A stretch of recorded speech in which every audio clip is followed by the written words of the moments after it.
What's up everyone? This is John from Running Warehouse and I'm here with Paul Lang, Senior Product Merchandiser at ASICS, and today we're going to be giving you a deep dive on the ASICS Superblast 2. Paul, the ASICS Superblast was probably the best shoe I've run in many years. Anyone in the office knows that it's my go-to shoe. It really redefined versatility, a shoe that you can do recovery runs, speed days, your longest training efforts. Did ASICS know what they had in Superblast? No, I think when we initially briefed this, we had one idea and it was a pretty specific end use case. And Superblast ended up becoming kind of a Swiss Army knife. To your point, it was a great easy day shoe. You could go on a long run that you wanted to cut down and go faster. For speedier days, the foam really reacted and it became almost kind of a cult favorite among runners. And because of that, when we went to updates, we had some really cool points of view on how we could do that. Right, so going to the updates, I'm sure there's lots of runners out there who love the Superblast like me too, wondering, is there really even that much room for improvement? So let's get into the midsole. What changes can we expect in the Superblast 2?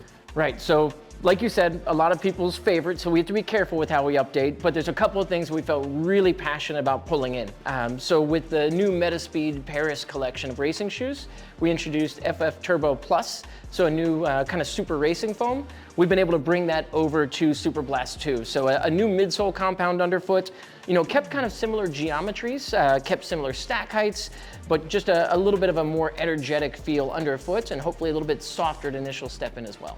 All right, so you've got that super foam coming into this model as well from the Metaspeed series. But when you have stack heights that are about 45 millimeters, what are you gonna have to sort of stabilize that ride? Yeah, I think when you look underfoot, the base nets, the width of those inherently, when we distribute body weight over a larger surface area, we get some stability. So we've got that wider surface area. There's a little bit more rubber coverage. You'll see we've filled in some of the cutouts that we had before just to give a little bit more protection underfoot. And then in terms of grip, the other piece is we've given you ASICS grip rubber. So a little bit more protection in terms of when we're grasping that ground and the traction we're gonna get. Great. So going back to the midsole for a second, are we still gonna see FF Blast Plus as a second layer? We are, but FF Blast Plus Eco. So doing it through the lens of sustainability, but still with all the great performance benefits that we had before. Got it. And one last question about the midsole. We've seen with super trainers, the fad is to have the plate, the super foam, and Superblast 1 didn't have that plate, which I felt really added to the experience of that ride. So what is ASICS' motivation or philosophy behind not having a plate in a shoe like this? Yeah, I think when you look at the architecture of the line, we've got the racers with plates, we have shoes like Magic Speed with plates. This kind of super trainer space is kind of a white space, and there's a lot of room for creativity.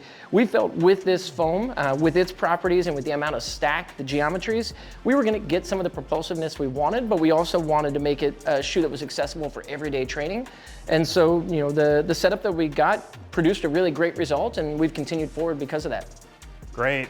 And if there's one thing I've heard certain runners say that they would like to see improved with the Superblast, it would have been with the upper. So tell us about the upper for the Superblast 2. Yeah, I think on the previous one we had a great upper, super lightweight, but as we saw athletes using this more and more during their weekly rotation, we wanted to ensure that we had an upper that was going to be accommodative for that. So, moving to this new upper, it's just a little bit softer, a little bit more kind of daily driver in terms of what's going on under the foot. It's got a beautiful richness to it, and just a little bit of a better fit than we had in the past. Okay, so biggest question, Paul, is with these changes that seem amazing, can runners expect that same versatile experience that we had in the Superblast? We sure hope so, and we hope that maybe we've even plussed it up a little bit for them. Great, well, I cannot wait to get this on my feet and give it a try for myself. But Paul, for runners out there who want to try the Superblast 2, when can they have it? You're gonna find this starting in July at Running Warehouse.